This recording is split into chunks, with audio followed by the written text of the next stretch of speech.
Radio Liberté. Radio Liberté. Informer, conscientiser, distraire. 92.8 FM.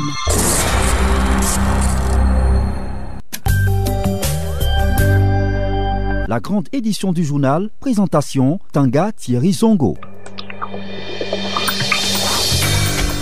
À la une de cette édition, le ministère de l'Énergie lance le projet Backup solaire. Celui-ci a pour but de permettre aux ménages et aux petites et moyennes entreprises de couvrir leurs besoins énergétiques. Le lancement du dit projet est intervenu dans la matinée de ce lundi. La Confédération générale du travail du Burkina manifeste de nouveau sa solidarité à l'ensemble des travailleurs. Elle l'a fait savoir le samedi à travers une cérémonie de présentation de vœux du nouvel an. Et c'est parti pour la 26e édition du Festival panafricain du cinéma et de la télévision de Ouagadougou, FESPACO. Le clap d'ouverture qui marque également les 50 ans de ce festival a eu lieu samedi dernier.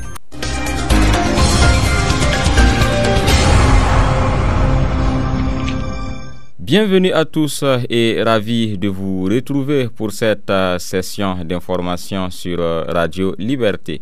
La Confédération générale du travail du Burkina CGTB a présenté ses vœux de solidarité et d'union pour le nouvel an à l'ensemble des travailleurs et du peuple burkinabé. La cérémonie est intervenue samedi en présence de Idrissa Koumbem.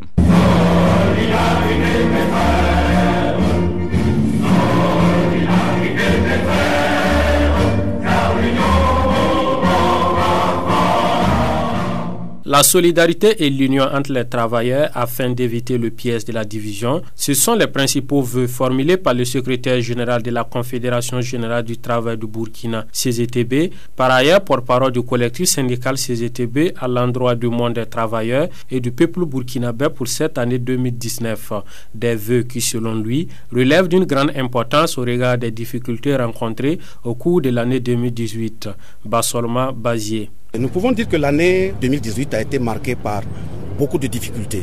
Il y a le renchérissement continu du coût de la vie avec l'ensemble des mesures politiques draconiennes qui sont mises en œuvre dans notre pays de façon sauvage. Et c'est en cela que nous invitons l'ensemble des travailleurs et le peuple burkinabé à savoir se rehausser et aller au-delà des émotions. Travailler à renforcer notre unité pour qu'ensemble on puisse faire face à l'ensemble de ces maux, de sorte à magnifier la mémoire des dévanciers que nous représentons. Tout en se réjouissant des luttes menées par son organisation, le secrétaire général de la CGTB a laissé entendre que pour cette année 2019, sa structure n'entend pas dormir sur ses lauriers. Le leader syndical a ajouté de ces faits qu'il n'y aura pas de trêve sociale tant qu'il n'y aura pas de justice sociale. La trêve sociale, si on comprend bien français, une trêve sociale est une conséquence. La cause, c'est la justice sociale. Donc, de cette façon-là, il faut qu'on ait le courage, la lucidité, la maturité, le patriotisme à faire en sorte à savoir que l'histoire nous regarde.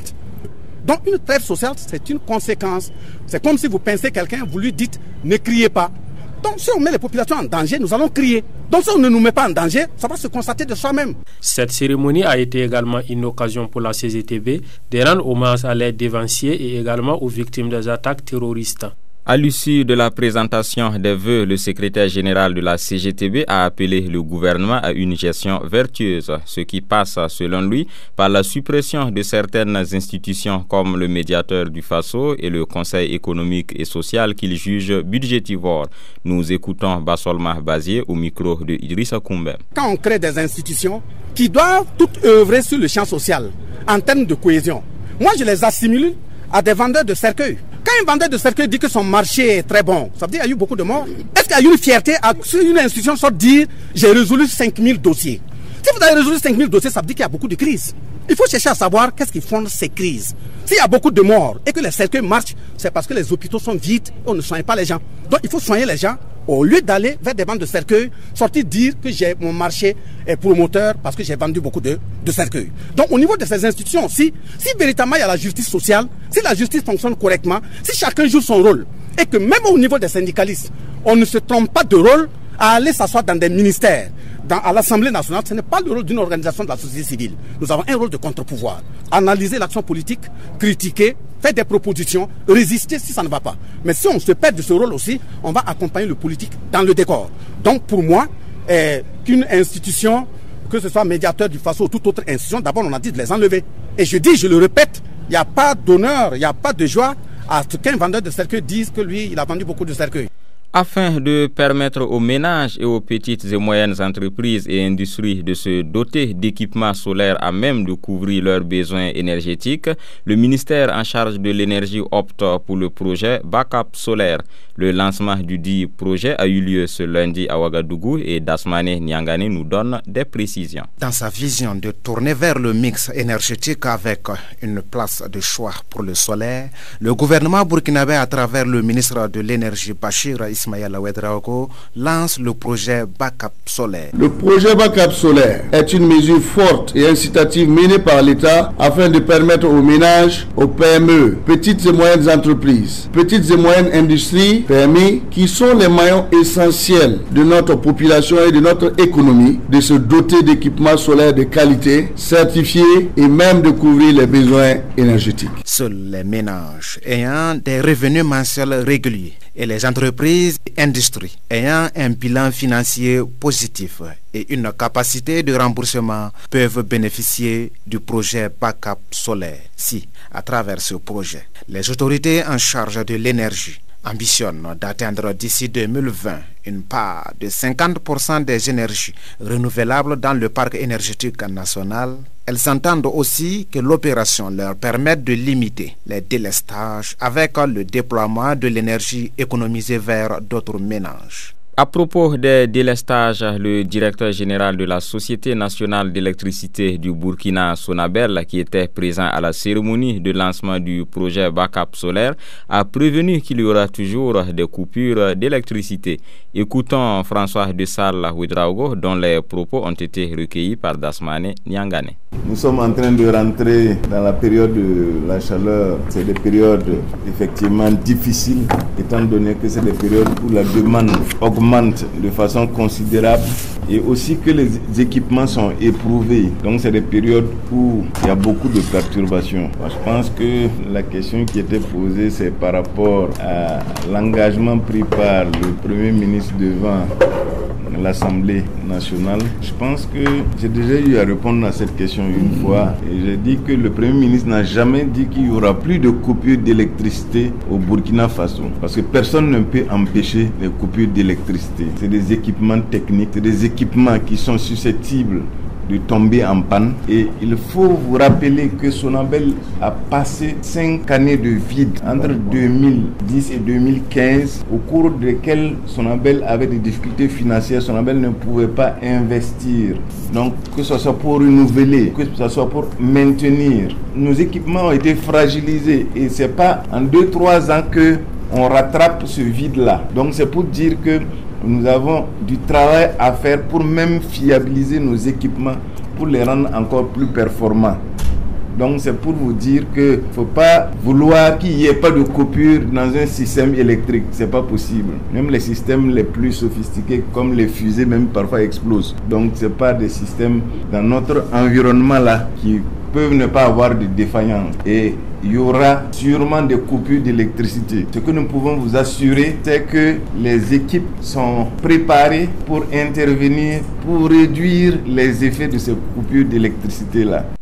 Un tour du côté du tribunal militaire où se tient le procès du putsch manqué de 2015. C'est le général Pengernoma Zagré, chef d'état-major général des armées, au moment des faits qui est toujours à la barre ce lundi pour sa déposition en tant que témoin. On fait le point avec Danouma Ismaël Traoré. L'audition du général de brigade Pengernoma Zagré s'est poursuivie ce lundi au tribunal militaire de Ouagadougou avec les questions et observations de la partie civile et de la défense. Interrogé par Maître Prosper Farama sur l'attitude de la hiérarchie militaire qui aurait selon le général Diendire manqué de fermeté, le témoin explique que la stratégie militaire est un art qui consiste à garder la liberté d'action et l'essentiel pour le commandement était d'atteindre des objectifs. Ces objectifs étaient selon lui mettre un terme au coup de force, libérer les autorités et assurer la sécurité des populations. Le chef d'état-major général des armées au moment des faits précise que tous ces objectifs ont été atteints. Il estime par ailleurs que la hiérarchie militaire est restée fidèle au règlement et à la discipline militaire et qu'elle n'a surtout pas enfreint aux lois en vigueur au Burkina, encore moins violé des droits humains. À la question de Maître Prosper Farama de la partie civile de savoir si la mission héliportée n'explique pas un dysfonctionnement de l'armée ou plutôt un acte matériel de soutien au putsch, il répond par la négative, expliquant qu'avec le contexte, il fallait faire preuve d'intelligence. Évoquant la mutinerie de 2011 ayant secoué également le RSP, le général Zagré souligne que des soldats avaient attaqué les domiciles de certains chefs militaires dont le général Diendéré et contraint même le président Compaoré à quitter momentanément le palais. Pour lui, à cette période, le général Diendéré avait des responsabilités, mais cela ne fait pas de lui l'ordonnateur de ses actes. Lorsque le général Diendéré dit avoir bénéficié du soutien de la hiérarchie militaire, le général Zagré répond que la hiérarchie a bien signifié au général Diendéré que son entreprise qu'il a qualifiée de forfaiture était vouée à l'échec. Mieux, il explique que si la rencontre a duré de 17h à 0h pour être suspendue afin d'échanger avec les éléments du RSP et prendre fin à 3h du matin, cela est une preuve que la hiérarchie avait opposé un refus catégorique. Toutefois, a-t-il insisté, dans le contexte où le président et d'autres autorités étaient pris en otage, il fallait faire attention. Si on ne l'avait pas fait ainsi, on allait cristalliser les esprits et le pire pourrait arriver, a-t-il déclaré. Il ajoute qu'en dehors de ce qu'ils ont adopté comme solution, toute autre action aboutirait sur des affrontements. Le général Pengernoma Zagré affirme aussi n'avoir jamais refusé de répondre à une quelconque convocation de la justice militaire. Pour lui, cela s'inscrit dans la logique de campagne de dénigrement de la hiérarchie militaire, nourrie et entretenue selon lui dans les organes de presse et sur les réseaux sociaux. L'ancien chef d'état-major général des armées nie également avoir voulu attenter à la vie du général Diendéré le 29 septembre 2015, expliquant que les tirs sur le camp n'étaient que pour dissuader et non détruire. Après avoir écouté le général Zagré, le général Diendéré, apparemment abattu par la vigueur des propos tenus par son promotionnaire, commence par se dire étonné de la façon dont le général Zagré le traite. Je ne savais pas qu'il y avait un différend entre nous. Je n'avais jamais cru un instant qu'il me traiterait de la sorte, a-t-il déploré. Sur les différentes déclarations faites par le général Zagré, le général Diendéré viendra les remettre en cause. Avant de suspendre l'audience, le président du tribunal a rejeté la demande de mise en liberté provisoire formulée par l'adjudant Jean-Florent Nyon comme étant mal fondée.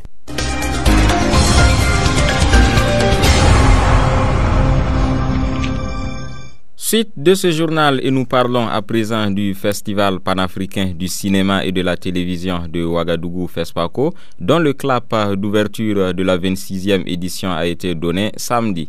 Une cérémonie riche en couleurs qui marque également le début de la course pour la conquête de l'étalon d'or de Yenenga. Le FESPACO qui fête ses 50 ans cette année est placé sous le thème « Confronter notre mémoire et forger l'avenir d'un cinéma panafricain dans son essence, son économie et sa diversité ».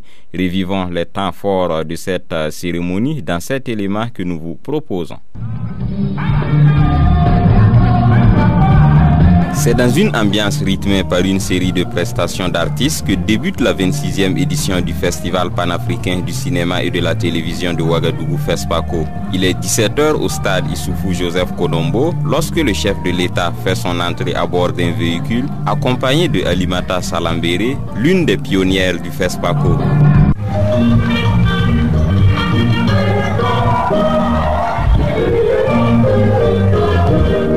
Après avoir effectué le tour du terrain du stade, ceux-ci prennent place à la tribune officielle et l'hymne national est entonné.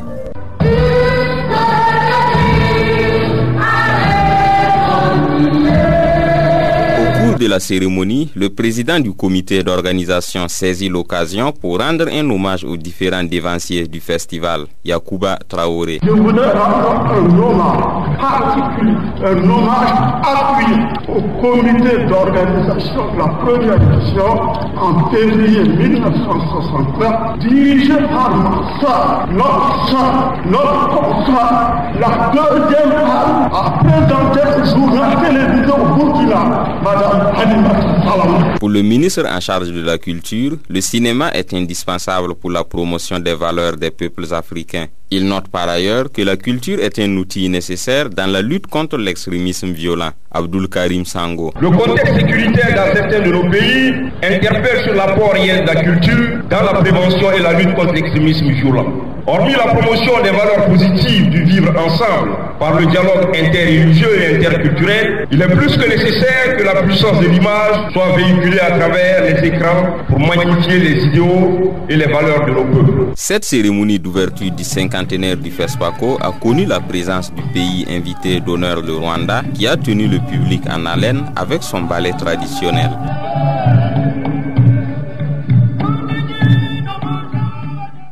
Peu avant l'ouverture de la 26e édition de la Biennale du 7e art, des journalistes et des invités munis de leur badge ont été confrontés à des difficultés pour accéder au stade Issoufou Joseph Konombo, suivant ce reportage. Chaude atmosphère dans l'après-midi de ce samedi 23 février 2019 à l'une des portes d'entrée du stade Issoufou Joseph Konombo. Il est environ 15h40 et une foule de journalistes et d'invités y sont attroupés et ont visiblement du mal à avoir accès au stade en dépit de leur badge. Quelques incompréhensions avec les gardes qui font savoir qu'il n'y a plus de place.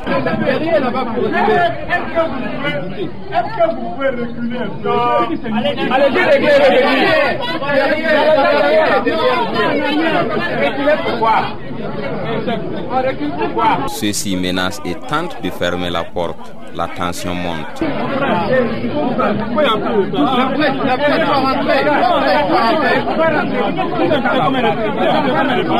Caméras et appareils photo en main, les hommes de médias essaient de se frayer un passage, mais peine perdue. Face à cela, d'aucuns ne cachent pas leur mécontentement. Je pense que c'est une mauvaise organisation parce que logiquement quand même il ne devrait pas y avoir de problème parce que les gens sont alignés et il y en a qui ont des badges et qui sont supposés être privilégiés. Voilà, et en fonction de cela, je pense qu'on devrait pouvoir faire entrer les uns un à un en vérifiant bien sûr les badges et en les fouillant comme il se doit. Mais tel que ça se passe, c'est finalement un désordre et c'est pas beau à voir. C'est lamentable. Après, à la 44e édition, qu'on se retrouve à se bousculer, même avec des invitations, c'est lamentable. On dirait des débutants. L'atmosphère est toujours surchauffée et tout d'un coup, c'est la bousculade.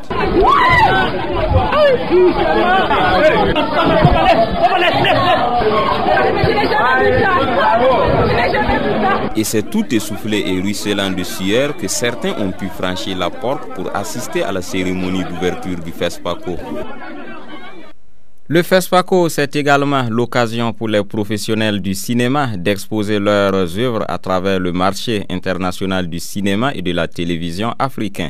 L'ouverture de ce marché, qui est à sa 19e édition, est intervenue ce dimanche à la place de la Nation de Ouagadougou. On fait le point avec Idrissa Koumbem qui nous prête sa voix. Institué en 1983, le marché international du cinéma et de la télévision africain MICA est un espace de promotion des œuvres du 7e art et aussi un cadre de chance entre les acteurs du domaine. Pour la directrice de ce marché, de nombreux défis sont à relever à cette 19e édition qui est placée sous le signe de l'essor de l'économie du cinéma. Suzanne Kourama. Ce marché existe donc de par la volonté clairement affichée des professionnels du cinéma et de l'audiovisuel qui ne cessent de l'accompagner par leur présence massive à chaque édition du FESPACO.